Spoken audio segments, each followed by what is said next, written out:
안녕하세요. 저는 76세 한순자입니다. 35세 남편을 잃고 두 아이를 키우며 평생 식당 일을 했어요. 하루 12시간 불 앞에서 일하던 그 시간들, 제 손에는 늘 화상 자국이 남았죠. 그 흔적이 제 자부심이었어요. 하지만 정작 제 자식들은 그 상처를 부끄러워했답니다. 며느리 은주는 깔끔한 걸 좋아했어요. 아들 결혼식 날 제 손을 보고 조용히 말했죠. 어머니, 결혼 사진엔 장갑 끼는 게 어떠세요? 그 말이 그렇게 가슴에 남을 줄 몰랐어요. 결혼 후엔 같은 동네에서 살았어요. 처음엔 자주 오더니 시간이 갈수록 전화 한 통 없더라고요. 그냥 바쁘겠지 하며 또 넘겼어요. 그러던 어느 날 가게 정리하다가 허리를 삐끗했어요. 며느리에게 전화를 걸었죠. 허리가 너무 아파서 잠시만 손주 좀 봐줄래? 어머니, 요즘 저도 일이 많아서요. 택시 타고 병원 가세요.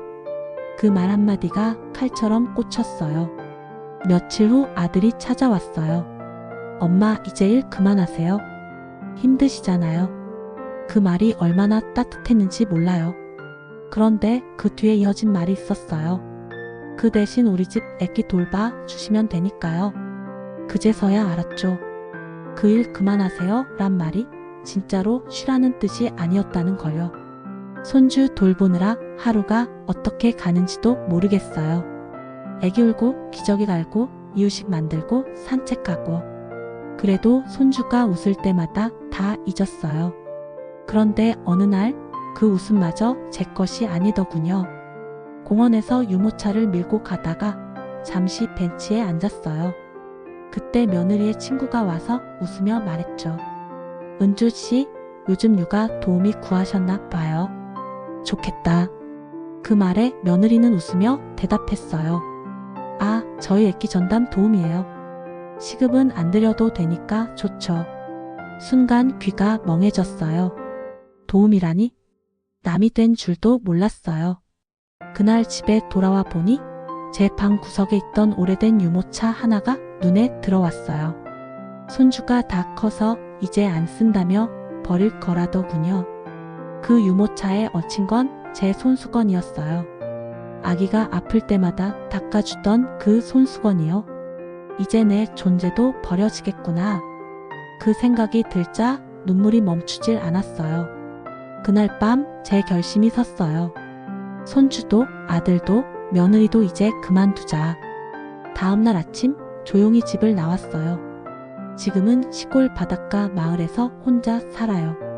작은 텃밭을 가꾸고 동네 아이들에게 도서관 공부 가르쳐요. 아이들의 할머니 글씨 참 예쁘다 라고 말할 때마다 그때마다 내 인생이 아직 끝나지 않았다는 걸 느껴요. 가끔 아들 전화를 받긴 해요. 엄마, 손주가 할머니 보고 싶대요. 그럼 웃으며 말하죠. 그래, 그 아이가 진짜 보고 싶으면 할머니가 아닌 사람을 대하듯 말하지 말라고 전해줘. 이제야 알겠어요. 누군가를 위해 살기보다 나 자신으로 사는 게 얼마나 소중한 일인지요. 여러분, 혹시 저처럼 평생 누군가를 위해서만 살아오셨다면 이제 단 한 번쯤은 자신을 위해 사세요. 그게 진짜 용기예요. 남은 인생 뒤늦게라도 나를 찾는 그 순간이 가장 젊은 순간입니다. 안녕하세요. 저는 올해로 76살이 된 한순자입니다. 평생 남을 위해 살았고 그게 당연한 줄만 알았죠. 하지만 지금은 조금 달라요. 이제는 나를 위해 살고 있습니다. 어쩌면 제 이야기는 누군가의 지난날 같을 거고 어떤 분의 현재 이야기일지도 모르겠네요. 35살.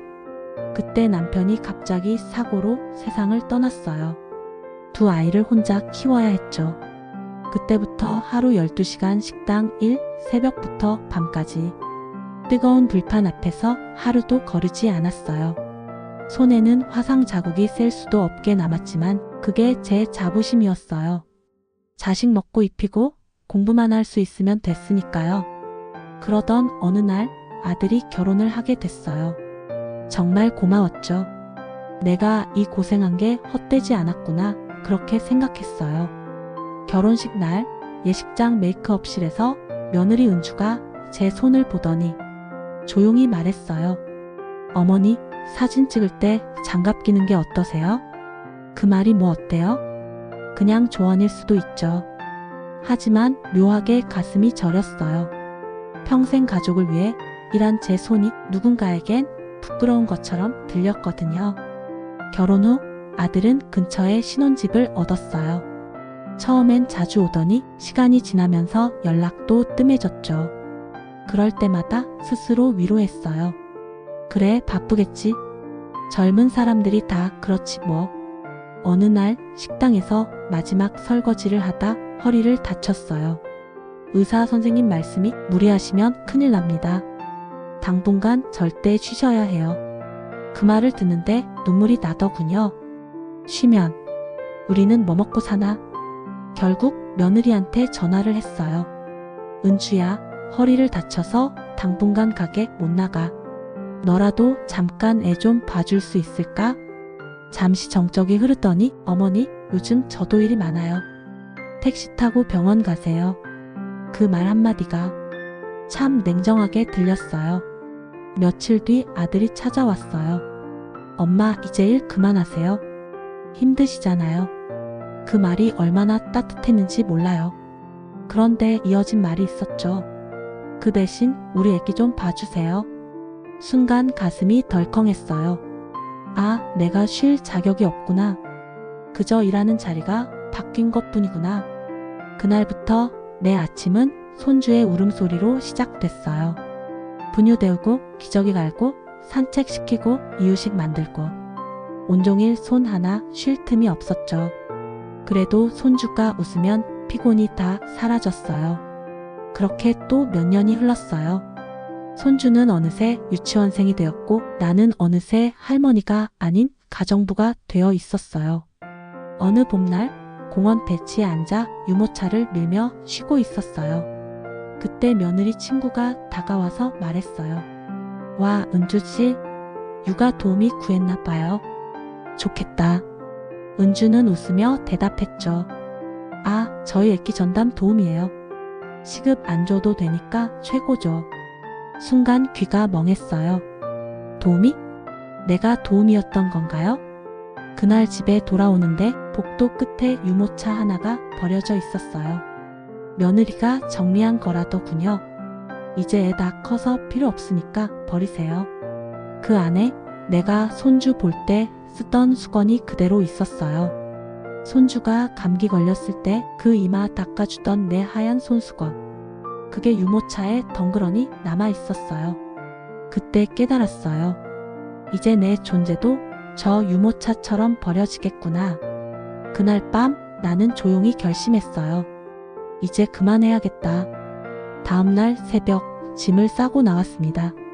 열쇠를 반납하면서 가만히 집을 돌아봤어요. 냉장고엔 내 음식 하나 없었고 벽엔 가족 사진 속 내 얼굴만 흐릿하게 빛나고 있었죠. 이제 끝이야. 이 집에서도 이 생에서도. NA. 지금은 전라남도 끝마을 바닷가에서 살아요. 작은 집 하나 얻어서 텃밭을 가꾸고 동네 아이들 글 가르쳐 주며 하루하루를 보냅니다. 할머니, 글씨 참 예쁘세요. 그 한마디가 그렇게 고맙더라고요. 내 손이 부끄럽다고 하던 세상에서 이제는 그 손으로 누군가를 가르칠 수 있다는 게 참 행복했어요. 가끔 아들이 전화를 해요. 엄마, 손주가 할머니 보고 싶대요. 그럼 나는 말하죠. 그래, 보고 싶으면 먼저 진심으로 대하라고 전해줘. 이젠 화도 서운함도 사라졌어요. 그저 잔잔한 파도처럼 흘려보낼 뿐이에요. 며칠 전 손주에게서 편지가 왔어요. 할머니 사랑해요. 다시 유모차 밀고 싶어요. 유치한 글씨 속에 묻은 진심이 느껴졌어요. 그래, 그 아이에게는 죄가 없지. 그 옆에서 아이가 자랄 때 난 이미 내 그림자를 너무 오래 들이밀었을 뿐이야. 나는 이제 내 이름으로 살아가요. 누구의 엄마, 누구의 할머니가 아니라 그냥 한순자로요. 아침마다 바다를 바라보며 커피를 마셔요. 파도에 햇살이 반짝이는 그 순간 속삭이듯 말하죠. 순자야, 수고했어. 이제는 내 인생을 살아봐. 혹시 제 이야기와 닮은 삶을 살아오신 분이 계신가요?